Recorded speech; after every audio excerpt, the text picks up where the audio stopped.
नमस्ते दोस्तों, मैं हूं प्रदीप कुमार। आप देख रहे हैं डिजिटल मार्केट। वीडियो शुरू करने से पहले बता दूं, ये वीडियो एक एजुकेशनल पर्पस के लिए है। अगर आप स्टॉक मार्केट में कोई भी फाइनेंशियल इन्वेस्टमेंट करते हो तो अपने फाइनेंशियल एडवाइजर से सलाह जरूर लें या फिर अपनी सोच समझ के साथ ही स्टॉक मार्केट में इन्वेस्टमेंट करें। अगर आपको स्टॉक मार्केट में कोई भी फाइनेंशियल लॉस होता है तो उसके लिए ये वीडियो रिस्पॉन्सिबल नहीं रहेगी। तो चलो दोस्तों, वीडियो शुरू करते हैं। दोस्तों, आज हम बात करने वाले हैं नोसिल स्टॉक के बारे में। देखा जाए तो ये स्टॉक केमिकल सेक्टर से बिलोंग करता है। देखो, आज इस स्टॉक के बारे में दो ऐसी इंपॉर्टेंट चीज़ मैं आपको बताने वाला हूं। अगर वो दो चीज़ें आप किसी भी स्टॉक के बारे में जान जाते हो तो समझ लो आपने उस स्टॉक के बारे में 60 से लेकर 80% तक जो डीप फंडामेंटल एनालिसिस है वो मात्र चंद मिनट की वीडियो में कर डाली। और साथ में ये दो पॉइंट हर एक स्टॉक पे एप्लीकेबल होते हैं जहां पे आप इन्वेस्टमेंट करने की सोच रहे हो। ठीक है, ये दो इन्वेस्टमेंट किसी भी स्टॉक में इन्वेस्टमेंट करने से पहले आपको ध्यान में रखनी चाहिए। एक एग्जाम्पल के तौर पर समझते हैं, जब आप किसी भी बैंक में जाते हो, वहाँ पे कोई लॉन्ग टर्म इन्वेस्टमेंट करते हो, मान लो वहाँ पे कोई एफडी लेते हो या फिर म्यूचुअल फंड या फिर इक्विटी या बॉन्ड वगैरह में आप इन्वेस्टमेंट करते हो, तो जाहिर सी बात है आप बैंक से एक सवाल हमेशा करते हो कि भैया जहाँ पे हम एक लंबा जो लॉन्ग टर्म इन्वेस्टमेंट कर रहे हैं, आखिर यहाँ पे कितने टाइम ड्यूरेशन की होल्डिंग करने पे आखिर हमें कितनी मैच्योरिटी मिलेगी। जबकि वहाँ पे हम इतना ज़्यादा इन्वेस्टमेंट करते भी नहीं। लेकिन अगर स्टॉक मार्केट के केस में देखा जाए तो हम ये सारी बारीकियाँ वहाँ पे इग्नोर कर देते हैं और स्टॉक के बेसिक फंडामेंटल देख के एक बड़ा ट्रेड स्टॉक मार्केट में उठा लेते हैं। जब हम कोई बड़ा इन्वेस्टमेंट कर देते हैं तब जाके हमारे पास काफ़ी सवालों के ढेर लग जाते हैं कि भाई जिस स्टॉक में हमने इन्वेस्टमेंट किया है, क्या वहाँ पे हमने सही इन्वेस्टमेंट किया है, आखिर स्टॉक में हमें प्रॉफिट मिलेगा तो कितना मिलेगा, प्रॉफिट मिलेगा भी कि नहीं मिलेगा, या फिर स्टॉक में लगातार गिरावट होती रहेगी, या फिर स्टॉक में मैक्सिमम कितने टाइम ड्यूरेशन के लिए होल्ड करें कि कितना ज़्यादा रिटर्न यहाँ पे मिलेगा और ये स्टॉक कितना ज़्यादा रिटर्न देने का दम रखता है। आखिर स्टॉक ने पिछले 5 सालों में क्या रिटर्न दिए है, इन्वेस्टर्स को कितना प्रॉफिट हुआ है, कितना यहाँ पे लॉस हुआ है, मुझे पता नहीं प्रॉफिट होगा या लॉस होगा। तो ये काफ़ी ज़्यादा सवाल आपको घेर के बैठ जाते हैं। लेकिन क्या हो अगर आपको ये सारे सवालों के जवाब स्टॉक में इन्वेस्टमेंट करने से पहले ही मिल जाए, तो सोचो कितना ज़्यादा इजी होगा स्टॉक में आपको ये डिसीजन बनाना कि भाई आपको स्टॉक में ट्रेड करना चाहिए या फिर नहीं करना चाहिए। और इन्हीं चीज़ों को लेके मैं यहाँ पे दो काफ़ी मेजर पॉइंट आपको बताने वाला हूँ। सबसे पहला जो पॉइंट है वो ये है कि भाई नोसिल स्टॉक के पिछले 5 साल के रिटर्न, जहाँ पे आपको ये पता चलेगा कि भाई नोसिल स्टॉक ने आखिर पिछले 5 सालों में अपने इन्वेस्टर्स को कितना रिटर्न दिया है, जिससे आपको एक अंदाजा मिलेगा, एक पैटर्न देखने को मिलेगा कि भाई ये स्टॉक शॉर्ट टर्म में ज़्यादा प्रॉफिटेबल है या फिर लॉन्ग टर्म में ज़्यादा प्रॉफिटेबल है। ऐसे कौन कौन से नेगेटिव टाइम ड्यूरेशंस हो सकते हैं जहां पे स्टॉक में एक बड़ी गिरावट आपको देखने को मिल सकती है, या फिर ऐसे कौन कौन से पॉजिटिव मोमेंटम है जहां पे टाइम ड्यूरेशंस है जहां पे आपको स्टॉक में भर भर के रिटर्न देखने को मिल सकता है। मैक्सिमम स्टॉक में कितनी ज़्यादा गिरावट हो सकती है और मैक्सिमम ये स्टॉक कितना ज़्यादा रिटर्न देने का दम रखता है। साथ में एक नज़र डालेंगे स्टॉक के होल्डिंग पैटर्न के बारे में। कुछ बारीकियाँ हैं जो मैं आपके साथ शेयर करना चाहूँगा होल्डिंग पैटर्न को लेके। साथ में एक निष्कर्ष तक पहुँचने की कोशिश करेंगे कि क्या हमें स्टॉक में ट्रेड करना चाहिए या फिर नहीं करना चाहिए। आपके काफ़ी ज़्यादा सवालों के जवाब इस वीडियो में छुपे हुए हैं।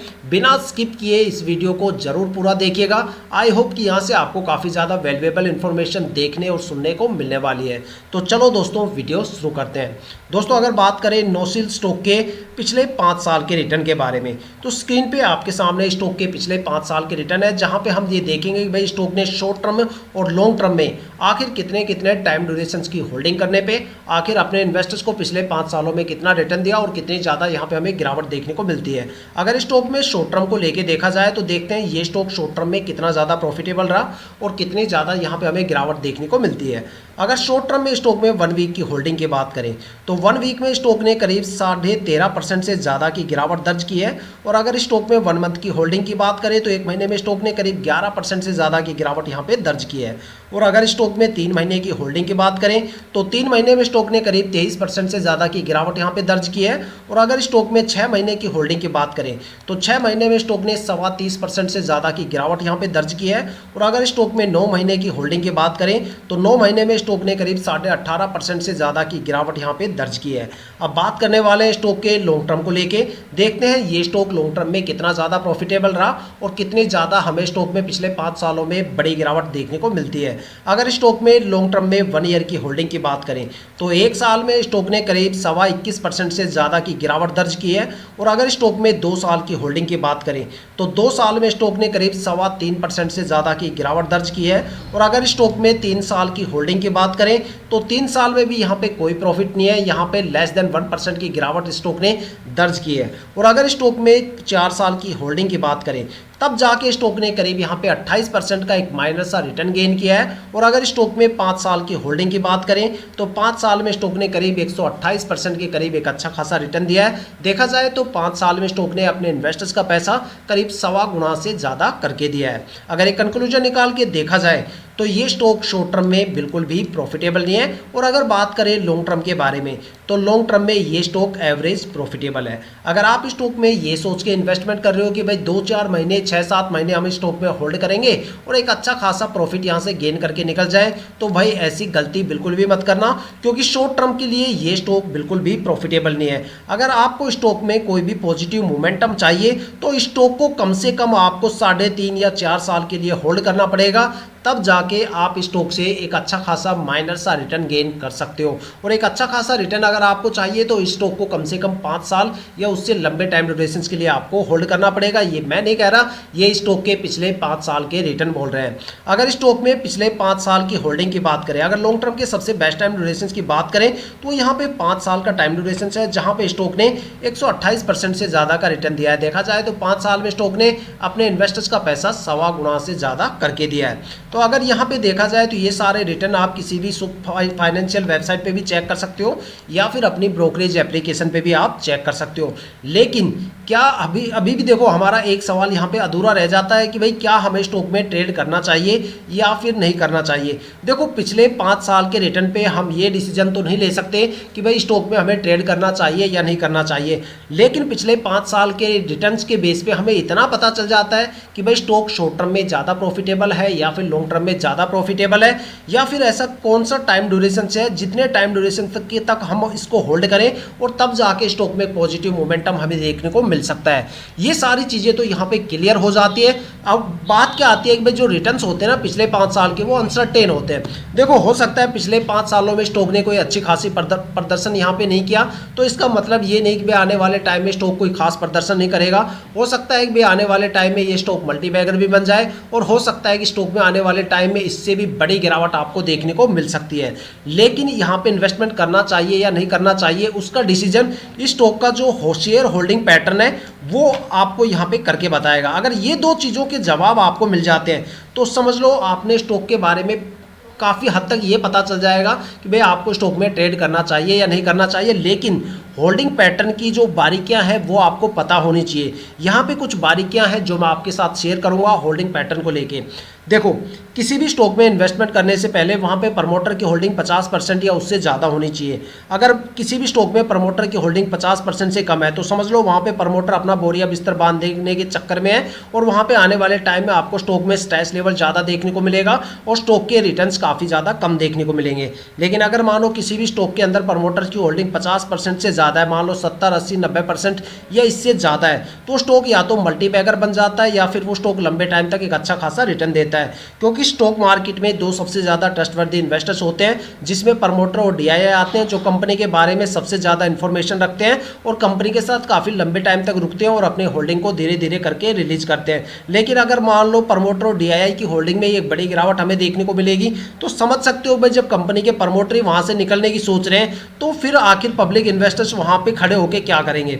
ठीक है। और अगर देखा जाए तो स्टॉक मार्केट में 2 सबसे ज़्यादा पैनिक इन्वेस्टर्स की भी कैटेगरी है। अगर आपको ये लगता है कि भाई पब्लिक इन्वेस्टर सबसे ज़्यादा पैनिक इन्वेस्टर्स की कैटेगरी में आता है तो फिर आपको अपनी फंडामेंटल एनालिसिस स्किल को काफ़ी हद तक इंप्रूव करने की ज़रूरत है।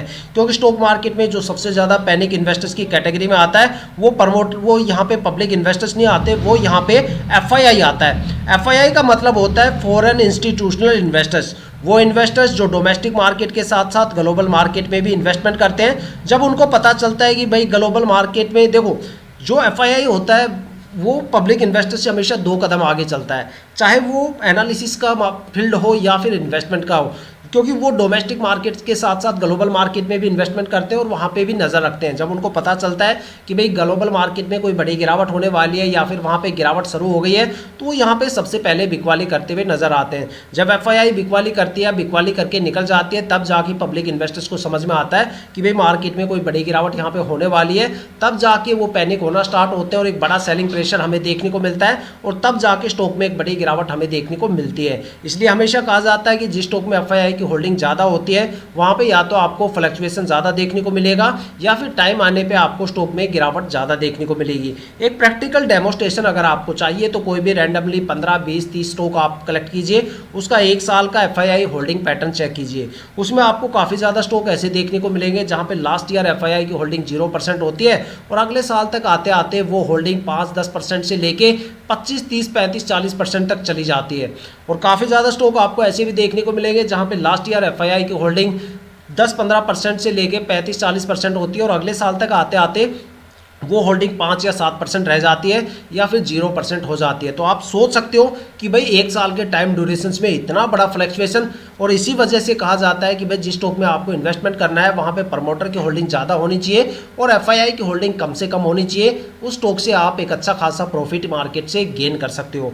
अब दोस्तों देखते हैं स्टॉक का होल्डिंग पैटर्न क्या बोलता है, आखिर स्टॉक का जो होल्डिंग पैटर्न है उसके पिटारे से क्या निकल के आता है। अगर स्टॉक में हम होल्डिंग पैटर्न की बात करें तो यहाँ पे अगर प्रमोटर की होल्डिंग की बात करें तो पिछले साल प्रमोटर की होल्डिंग 33.84% थी, जो इस साल गिर के 33.78% हो गई है। तो यहाँ पे हमारे 2 पॉइंट क्लियर हो जाते हैं। सबसे पहला पॉइंट कि यहाँ पे प्रमोटर की होल्डिंग 50% से कम है। दूसरा, लगातार प्रमोटर अपनी होल्डिंग को कम करने की कोशिश कर रहे हैं। दूसरा, अगर यहाँ पे सबसे ज़्यादा ट्रस्टवर्दी इन्वेस्टर्स DII की होल्डिंग की बात करें तो पिछले साल DII की होल्डिंग 2.5% से ज़्यादा थी, 2.85% थी, जो इस साल बढ़ के 5.93% हो गई है। देखा जाए तो FII की होल्डिंग इतना ज़्यादा मेजर पॉइंट तो यहाँ पे नहीं है जितना मेजर पॉइंट स्टॉक के अंदर प्रमोटर और FII की होल्डिंग होता है, क्योंकि FII की होल्डिंग की वजह से फ्लक्चुएशन होता है और प्रमोटर की होल्डिंग से पता चलता है कि स्टॉक चढ़ेगा या गिरेगा या फिर स्टॉक के आने वाले टाइम के फ्यूचर्स क्या हो सकते हैं।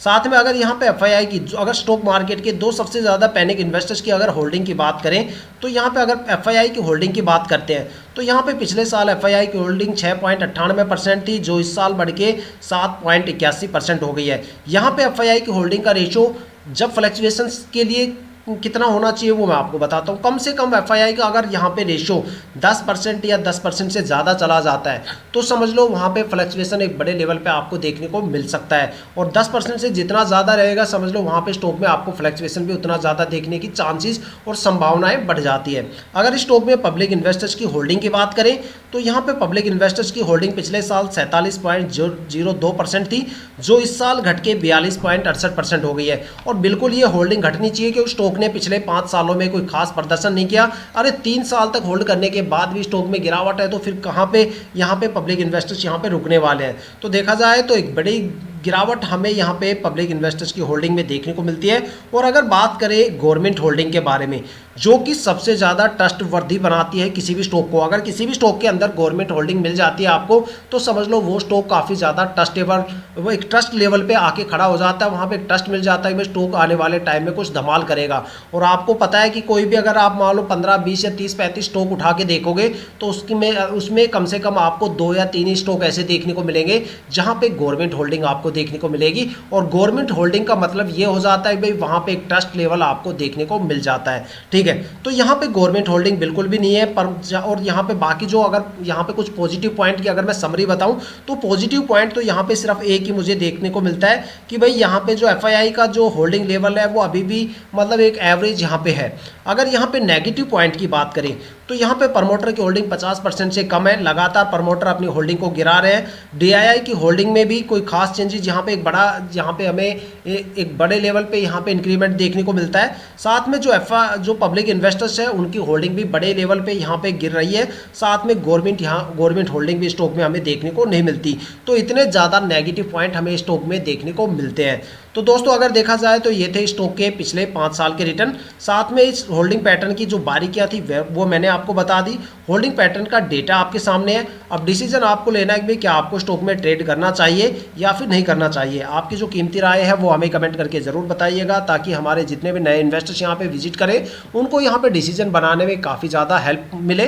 तो दोस्तों ये थी अब तक की सबसे लेटेस्ट इन्फॉर्मेशन नोसिल स्टॉक के रिटर्न और स्टॉक के होल्डिंग पैटर्न के बारे में लेके। अगर आपके माइंड में कोई भी ऐसा स्टॉक है जिसमें आप इन्वेस्टमेंट करने की सोच रहे हो और आपको उस स्टॉक के बारे में, उस स्टॉक के होल्डिंग पैटर्न के बारे में या उस स्टॉक के पिछले 5 साल के रिटर्न के बारे में नहीं पता है, तो आप हमें कमेंट करके अपने स्टॉक का नाम बताइए। हम आने वाले वीडियो में आपके स्टॉक को जरूर कवर करेंगे। अगर आप इस वीडियो या चैनल पर नए हो तो चैनल को सब्सक्राइब जरूर कीजिएगा, ताकि हम जितने भी डीपली एनालिसिस करके आप लोगों के लिए वीडियो लेके आते हैं उसकी नोटिफिकेशन आप तक सबसे पहले पहुंचे, ताकि आप स्टॉक मार्केट के हर पहलू से रूबरू रहें, अपने आप को अपडेट और अपग्रेड करते रहें।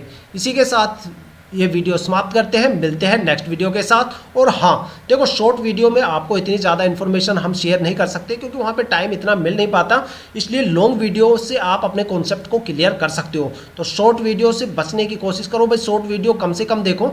शॉर्ट वीडियो उस केस में आप देखो भाई जब आपके पास ज़्यादा टाइम नहीं हो, लेकिन अगर आप कॉन्सेप्ट को क्लियर करना चाहते हो तो फिर आपको लॉन्ग वीडियो ज़रूर देखनी चाहिए। तो दोस्तों इसी के साथ वीडियो समाप्त करते हैं, मिलते हैं नेक्स्ट वीडियो के साथ।